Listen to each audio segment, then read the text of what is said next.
My name is Ben Scirica. I'm a cardiologist at Brigham and Women's Hospital, and I'm going to talk about post-cardiac arrest care. Now, when we talk about the goals of care after resuscitation, we really have several important tenets. And the cardiac care after cardiac arrest is really considered the fifth link of the chains of survival that start with early activation of EMS, bystander CPR, early access to AEDs, ACLS treatment in the ambulance, and then the post-cardiac arrest care. And in our patients who have had a cardiac arrest, we want to do a couple things. We want to determine and treat the cause of the arrest. We want to minimize brain injury. We want to manage cardiovascular dysfunction, and then manage the problems that may arise from global ischemia and reperfusion injury. I'll start with a case presentation. This is a 58-year-old man who at 11 a.m. complained of some arm and shoulder pain. He collapsed at 12:23. Bystander CPR was initiated and called 911. He was found to be in VF and was intubated, defibrillated multiple times with return of spontaneous circulation. And his EKG was notable for this inferior ST elevation with deep reciprocal ST segments here, probably an inferior posterior myocardial infarction. On exam, he was unresponsive to voice or sternal rub. His pupils were fixed without any reflexes. His gaze was conjugate and midline and his face symmetric. He had no spontaneous limb movements or response to painful stimuli. And if one actually did calculate a Glasgow coma scale, it would be 3 out of a total of possible 15. In the cath lab, he was found to have an occluded left circumflex artery, which was opened up with successful restoration. He had resolution of his ST segments, and we know that by his rapid reperfusion, which was just 23 minutes from door to balloon time, door to balloon time of 51 minutes, we know that we reduced his mortality, and because mortality goes up by 7.5% for each 30-minute delay. So he was taken immediately to the cath lab, even though he was comatose, and treated for his MI. Now, the problem is we know that the outcomes after cardiac arrest are much worse after MI. And this is data from the 2000s that show that the outcome of out-of-hospital cardiac arrest really does differ. But if we look at just those patients where EMS was called, only 3% survive. If EMS is able to treat them, about 8% are survived. And if it's a VT or VF arrest like this patient, about 20% or 1 in 5 patients will survive, which is much, much worse than the risk of death associated with the type of myocardial infarction that he had. And so we really have this 58-year-old man who's had successful resuscitation with VF arrest, and he had ST segment elevations, which led to his immediate PCI under the mantra, "as time is muscle." The problem is that we now are dealing with his neurologic consequences, and we have to try to figure out what therapies are going to help his brain have the most chance of recovering after the initial ischemic insult. So first, let's just look over some of the guidelines. What do the guidelines say in terms of the treatment of patients with ST elevation, MI, and out-of-hospital cardiac arrest? There's the highest level of recommendation that targeted temperature management should be started as soon as possible in comatose patients with STEMI and out-of-hospital cardiac arrest caused by VF or pulseless VT, including patients who undergo primary PCI. And also that immediate angiography and PCI, when indicated, should be performed in resuscitated out-of-hospital cardiac arrest patients whose initial ECGs shows ST elevation MI. This is an overview of the algorithm for the treatment of post-cardiac arrest patients, and you can see, in addition to the optimization of ventilation of oxygenation, the treatment of hypotension, there are the two important questions here. Is the patient following command? No. Consider therapeutic hypothermia. Does the patient have ST elevation MI? Yes. Coronary reperfusion, and then moving to advanced critical care. In 2015, the AHA updated their post-cardiac arrest care guidelines. They said that now comatose patients, meaning lacking any meaningful response to verbal commands, with return of spontaneous circulation after cardiac arrest, should undergo targeted temperature management for neurologic protection. And they gave that a class 1 indication for VT and VF after out-of-hospital cardiac arrest. They gave it a level 1 indication as well for non-VF, and in other words, non-shockable rhythms, and for in-hospital cardiac arrest. And this was an evidence based on expert opinion. And they also recommend selecting and maintaining a constant temperature between 32 degrees and 36 degrees centigrade during targeted temperature management with a class 1 indication. Now I want to go over these guidelines and try to look at some of the data behind them to try to understand where the guideline committees got their evidence to try to support these recommendations. It's important to note that this was a change from the 2010 guidelines. For pulseless VT or ventricular fibrillation, therapeutic hypothermia or targeted temperature management has always had a class 1 or highest level of recommendation. The big change were first the non-shockable rhythms got moved from a 2B recommendation up to a class 1 recommendation of 2015. And the target temperature was 32 degrees to 34 degrees for 12 to 24 hours in 2010, and were changed to 32 to 36 degrees for at least 24 hours in the 2015 guidelines.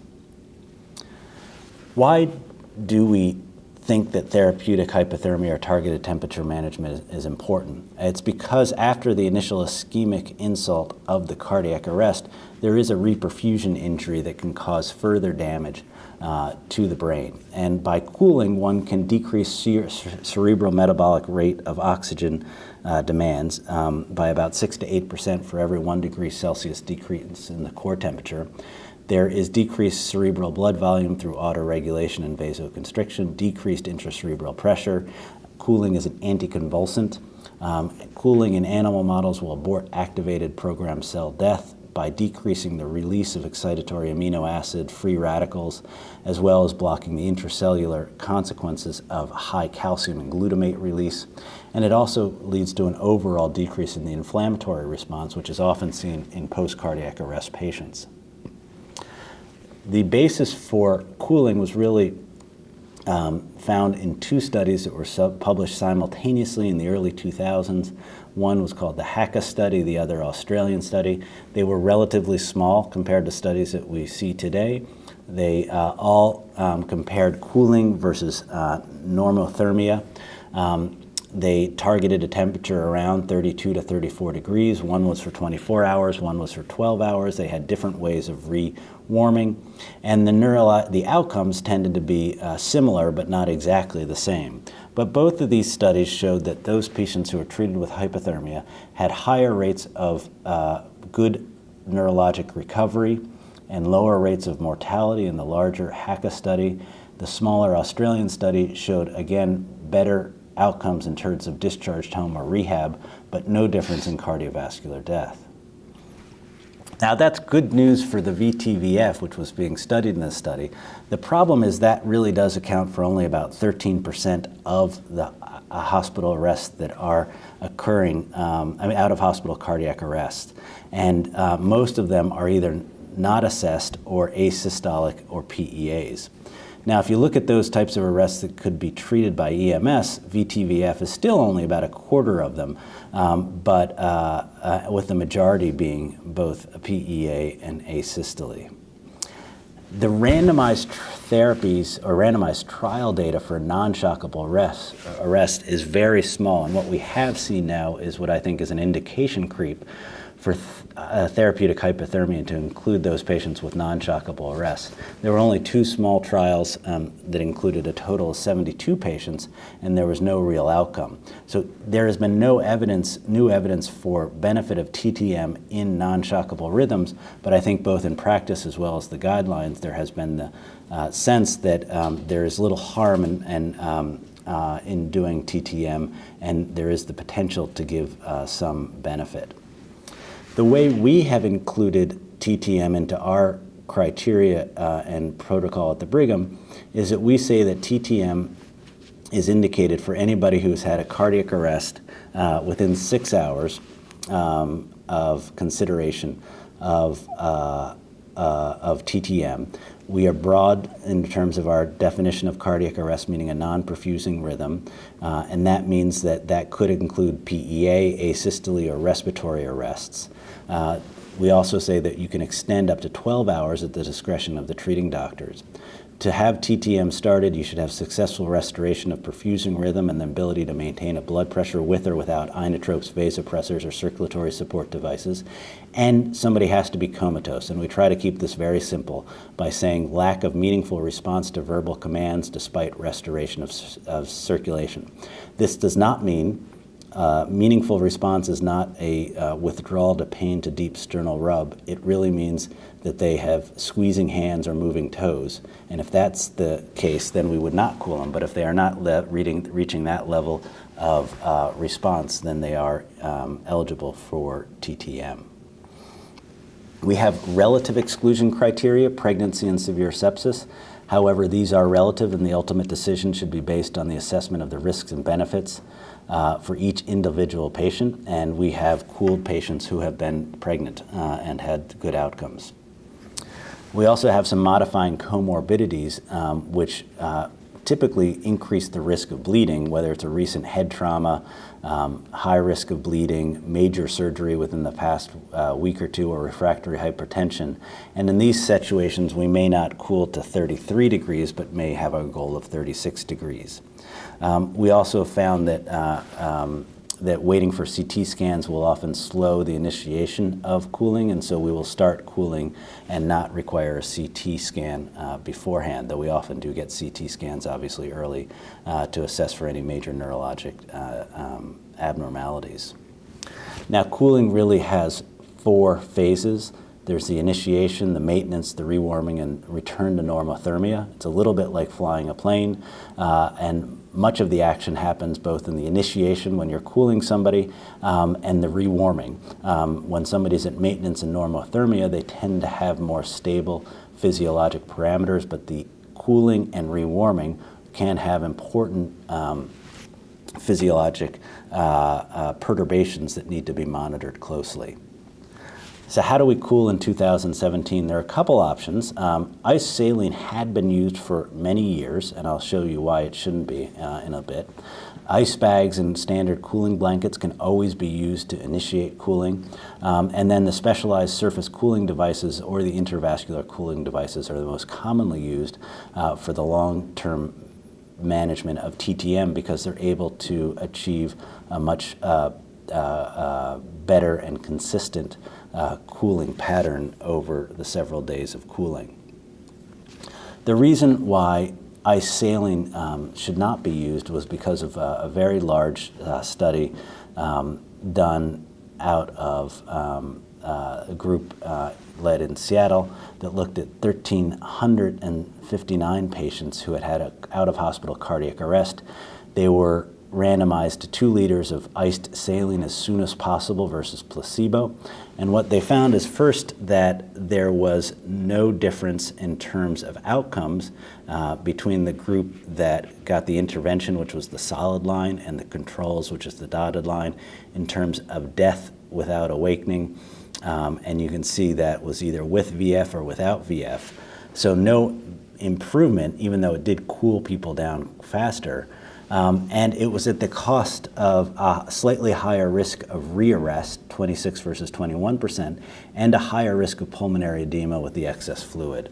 And so ice saline now it should not be used in most cases to try to augment more rapid cooling. Perhaps the best study that's been done in this entire area is the targeted temperature management study that was published in 2013. And it took all comers with out-of-hospital cardiac arrest and compared 2 temperatures, 33 degrees versus 36 degrees, and found there was no difference in outcomes in terms of survival or in times of neurologic improvement between the 2 targeted temperature management strategies. It's important to know that this was, put this in context with the other studies. And the good news is that even in this slightly higher risk population, the outcomes in the TTM trial, the survival rates, were excellent in both arms, similar to the cooling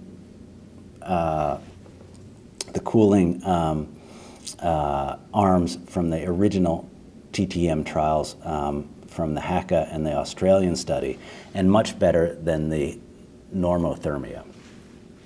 And if we look, it's important in the TTM trial to remember that 36 degrees is still very much active temperature management. And when the study came out, there was a lot of, I think, misinterpretation saying that it showed that cooling was not beneficial. And what this study was showing was that two therapies, 36 and 33, were similar in terms of outcomes. If you compare temperatures with the original studies that were done, you can see that those studies really did allow normothermia, almost 38 degrees. And so that's different than the 36 in the TTM trial, and the 33 were obviously simpler. Therefore, the TTM trial did not test the same hypothesis as the FACC and Bernard trial, and 36 is very much active temperature management. And because of the TTM trial, this is the modifications we've done to our protocol, is that we said, given that the TTM trial was neutral, meaning it neither harm nor benefit, and that cooling to 33 degrees Celsius is based on animal models as well as the two randomized control trials, combined with the fact that there is very poor prognostic tools at the time of arrest and that there's only one chance for neuroprotective therapy, we still target 33 degrees, but we allow the flexibility to aim for any goal between 33 and 36, depending on the patient's situation. And we will often increase the targeted temperature from 33 to 34 or 35, or even 36, based on physiologic parameters. For example, if there's severe bradycardia at 33 degrees, we'll often go up a degree or two to increase the heart rate. There are many common physiologic effects of hypothermia. They decrease metabolic demands, they decrease carbon dioxide production and O2 consumption, they cause bradycardia with prolonged PR, QRS, and QT intervals, they lead to a higher mixed venous saturation, they decrease motility and absorption, so we really don't think much is getting absorbed while patients are cooled. There is some diuresis and caluresis. There's an insulin resistance and some immune suppression. And what we typically do, again, we obviously manage the heart rate. Bradycardia is most common, and often just by going up a degree or two, we can increase the heart rate into a stable range. We try to keep the blood pressure relatively higher than normal, and at least over 70 and sometimes over 80 to try to improve cerebral perfusion. And we want to make sure that the patient is vascularly replete and receiving a CVP of at least 12, which will often prevent the need for vasopressors. Everybody who is cooled gets sedation with a RASS goal of -4 to -5. Sedatives are always used in a low-dose analgesia, often as a continuous infusion. We do not use neuromuscular blockade in everybody, but if there is persistent shivering, then we will bolus and use continuous infusions, in particular during the induction of therapy. In terms of oxygenation and ventilation, it really is the Goldilocks rule, not too much, not too little, and so we aim for oxygen saturations of 94 to 96%, avoiding supraphysiologic PaO2s. Everybody is obviously fully ventilated and should have avoid hyperventilation as well as hypoventilation, as well as institute ventilator-associated pneumonia prophylaxis. Infections are quite common post-arrest. About 2/3 of patients will have an infection. Pneumonia is the most common, most likely because of aspiration pneumonias, followed by bloodstream and catheter infections. And in the aspiration pneumonias, it typically tends to be gram-negatives and staph. And therefore, early, broad, and aggressive antibiotics therapy is usually indicated for this first suspicion of infection. That's always hard to know, so we get screening cultures, daily chest x-rays, and then if a patient is trying to spike a fever while being cooled, you can often tell from the cooling device if the water temperature is very low. That usually means because the patient is trying to spike a therapy and it's trying to maintain them at that low temperature. Hypothermia will create a very intense insulin resistance, and so hyperglycemia is common when somebody is being cooled. During rewarming, conversely, hypoglycemia is the greatest risk and can be devastating to an already damaged brain. And so if patients do drop their blood sugars, especially under 100, they should have very frequent blood pressure monitoring, blood glucose monitoring until they're back at normothermia. Seizures and myoclonus are common in patients after a cardiac arrest. Up to 5 to 15% of adults will have a seizure or myoclonus, and 10 to 40 of those who remain comatose. It's bad for several reasons. It increases cerebral metabolism and then causes further injury. It requires urgent treatment, and myoclonus can be in particular difficult to treat. Because it's also very hard to treat with neuromuscular blockade, or identify with neuromuscular blockades, or if somebody's shivering, we do recommend long-term EEG monitoring or frequent EEG monitoring during the phase when patients are being cooled, especially if they're being paralyzed, and then during rewarming when there's the highest chance of recurrence of seizures. Now, after somebody has been rewarmed, we do that slowly. When the patient is at 36 or higher, we then DC the neuromuscular blockade and then the sedation. And after rewarming, we avoid hyperthermia, which is bad for neurologic recovery, so we actually keep the cooling devices on for the next 48 hours and just set it for normothermia. And then we begin the neurologic prognosis and assessment. This is one of the most challenging aspects of post-cardiac arrest care. 2/3 of patients will due to a neurologic cause. Even with the survival, significant have some neurologic sequelae, and there's major problems with the literature in neuroprognostication. First, there is a confounding by self-fulfilling prophecy. Those patients with bad signs are not given the chance of survival, and then often the studies are of insufficient numbers to exclude a tolerable false positive rate. And many of the studies were done before therapeutic hypothermia. We know that no clinical neurologic sign reliably predicts poor outcomes 24 hours after a cardiac arrest. In those patients not treated with TTM, no pupillary or corneal reflex at 72 hours after cardiac arrest predicts poor outcome with high reliability, but there's a paucity of data about the utility of the physical exam, EEG, and evoked potentials in patients who have been treated with hypothermia. So the recommendations are really thus.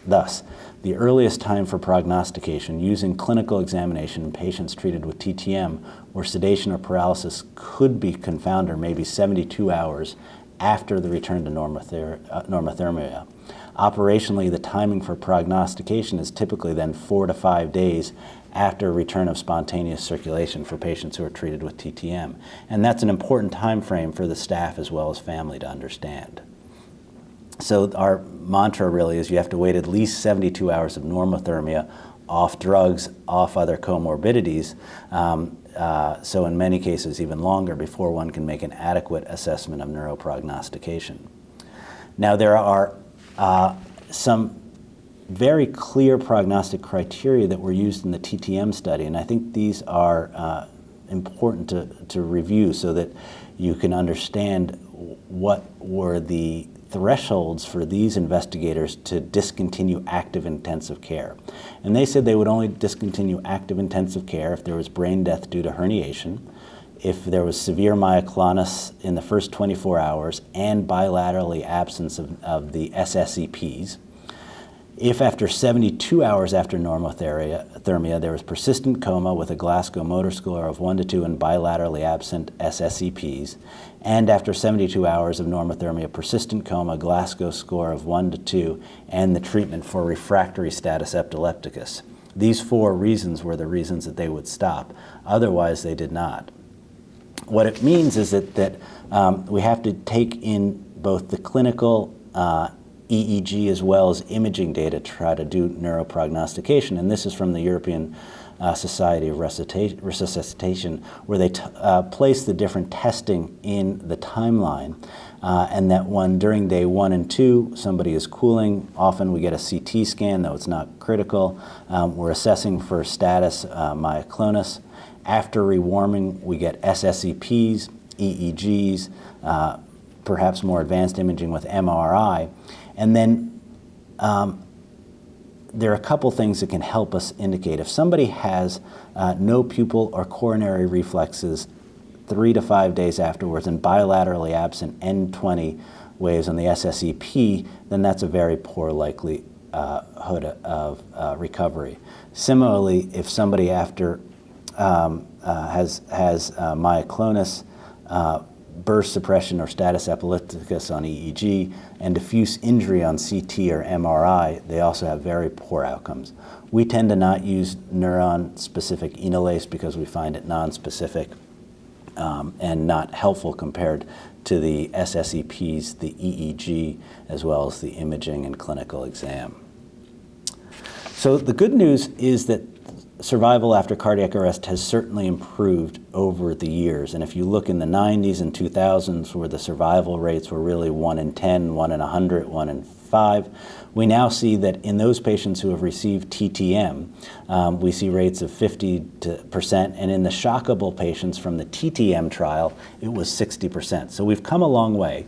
It's hard to obviously give all the credit to TTM. In fact, much of it is likely due to the improved intensive care management of these patients. But there's clearly been a secular improvement over time. And even in those patients who have had significant neurologic injury initially, if you look at survivors of patients, so people who are 12 months after their cardiac arrest, the great majority actually are doing quite well in terms of their neurologic recovery. 75% have returned to work, most at the same role. Less than 5% are in some supported accommodation. So that either means vegetative state or in a place where they need long-term care.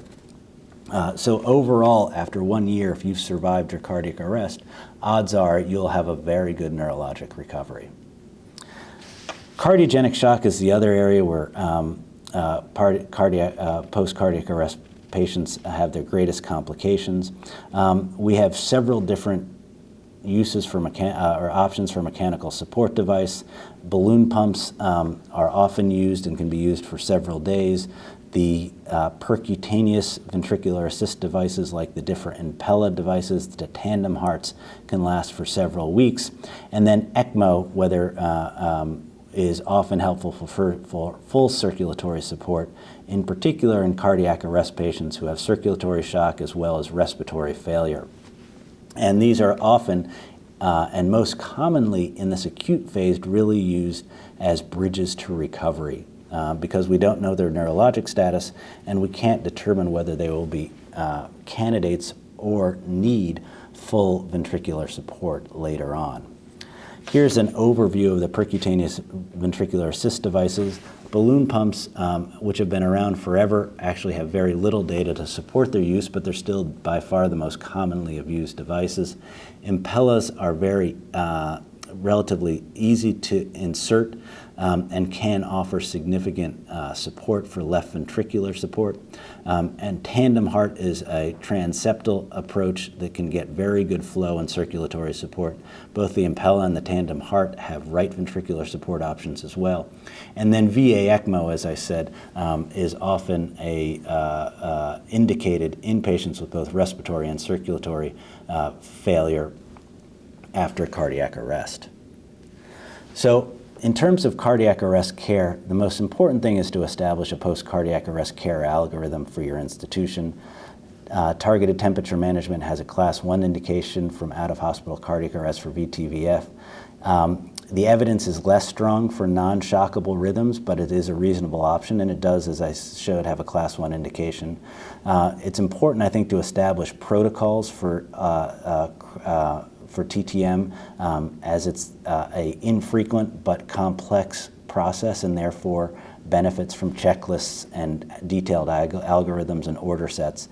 And as important is to review the cases that you do of targeted temperature management and post-cardiac arrest care, establish metrics that you're going to try to improve, and constantly educate and staff and improve the care of these critically ill patients.